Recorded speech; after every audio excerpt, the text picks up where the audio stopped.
Hey everyone, want to add camera motion in Luma AI? In this video, I'll show you how to create dynamic camera movements in your AI videos step by step.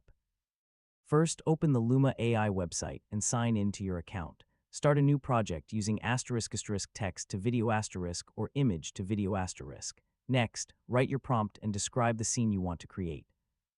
Now include camera movement in your prompt. You can describe motions like a slow zoom in, zoom out, pan left, pan right, orbit around the subject, tilt up, or a cinematic tracking shot.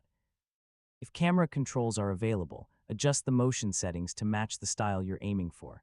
Click Generate * and wait while Luma AI creates your video.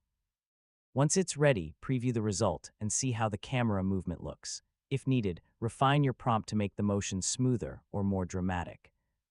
Finally, export your completed video and use it for social media, presentations, marketing, or creative projects. And that's how to add camera motion in Luma AI. With clear camera directions in your prompts, you can create more cinematic and engaging AI videos. Thanks for watching, and don't forget to subscribe for more easy technology guides.